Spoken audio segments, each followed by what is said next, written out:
absolutely going to shock you. I guarantee it, so buckle up.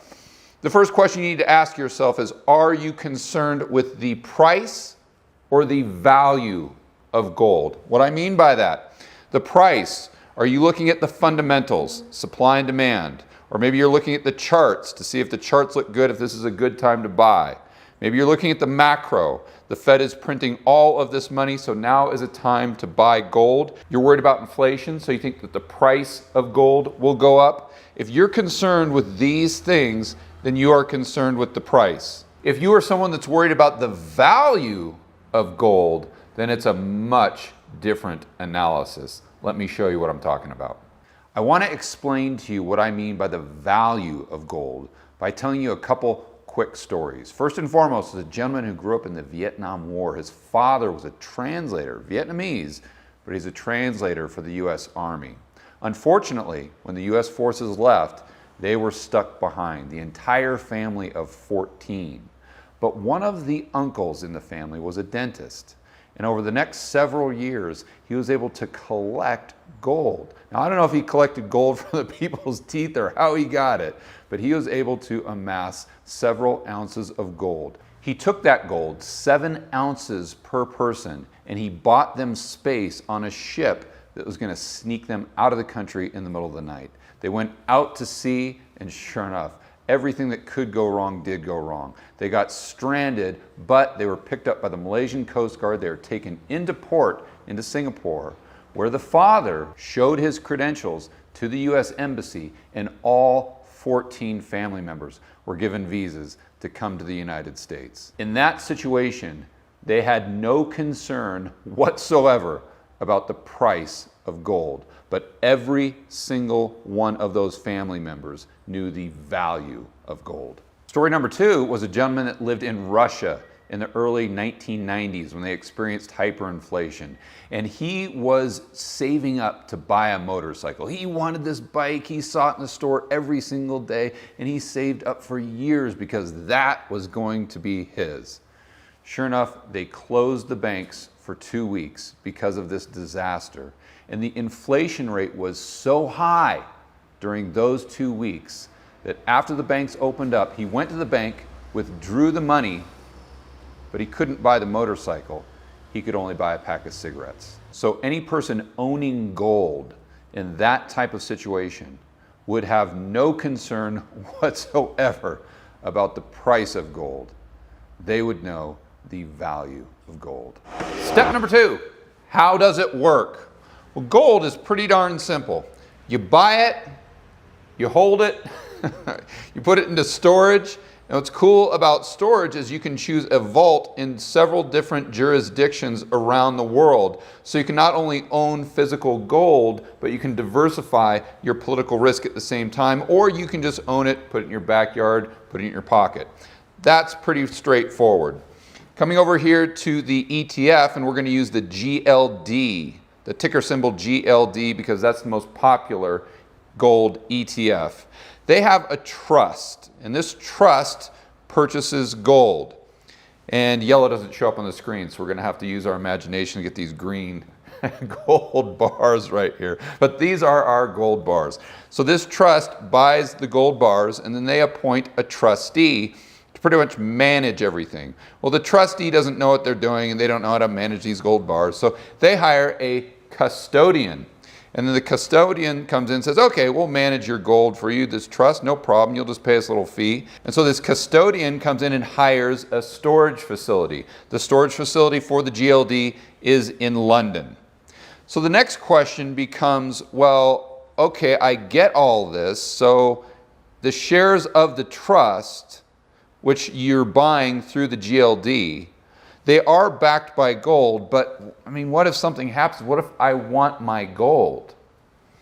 Here's how that would work. You would need to own at least 100,000 shares of the GLD to come in and take possession of the gold that you rightfully own. That's over $1 million USD. Not too many people own that much of the GLD. But what happens in a crisis situation? Say the grid goes down, or we have another 2009 financial crisis. What happens then? Well, let's go to their website right now and see what they have to say. In a crisis situation, the responsible party, this is the trust, may not have the financial resources sufficient to satisfy the trust's claim. For example, as to a particular event of loss, the only source of recovery for the trust might be limited to the custodian. Pay very close attention to that. Might be limited to the custodian, as currently it is the sole custodian holding all of the trust's gold.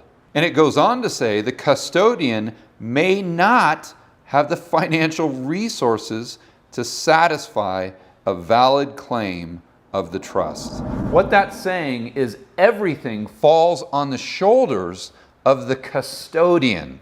They're responsible for protecting your gold. They're responsible for giving you your gold if you want to collect, and they are liable to you for any loss that may occur as a result of a crisis situation. The custodian is the key player in the GLD ETF. So you may be asking the question right now, well, who is this custodian? Who did the trust hire to do this? Are you ready? This is where you need a stiff drink, because the information that I'm going to share with you right now is going to shock you. The custodian for the GLD ETF is none other than HSBC. HSBC right now is the #1 borrower in the repo market of all things. And if you don't know what I'm talking about, go check out my videos on the repo market right now.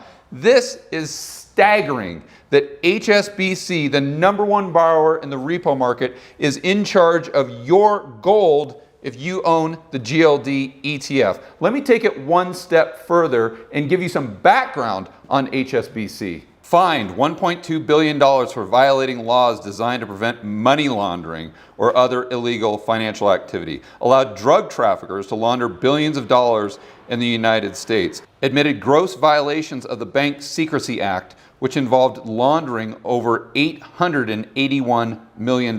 Paid a $275 million penalty to settle with the Commodity Futures Trading Commission for manipulation. Fined $470 million for abusive mortgage practices during the 2008 crisis. Faces criminal investigations in US, France, Belgium, and Argentina. So that is the custodian of your gold if you own the GLD. Good luck with that. Step number 3, when you're deciding whether or not to buy the gold ETF or physical gold, we need to understand that there is an inverse relationship with physical gold and trust in the system. So we've got our system right here. We've got the Federal Reserve, we've got the government, and then we have the economy, which we know is built on debt, asset prices, and confidence. We've got 3 investors that I like to use as an example. We've got Warren Buffett, who has supreme confidence in the system, Druckenmiller, Stanley Druckenmiller, who's pretty much right in the middle, and then we have Peter Schiff, who has 0 confidence in this system. You've got to decide who you're most aligned with, because then we go over here to our conviction barometer. So here we've got 100% conviction, we've got Warren Buffett, we've got 0% down here, that's Peter Schiff.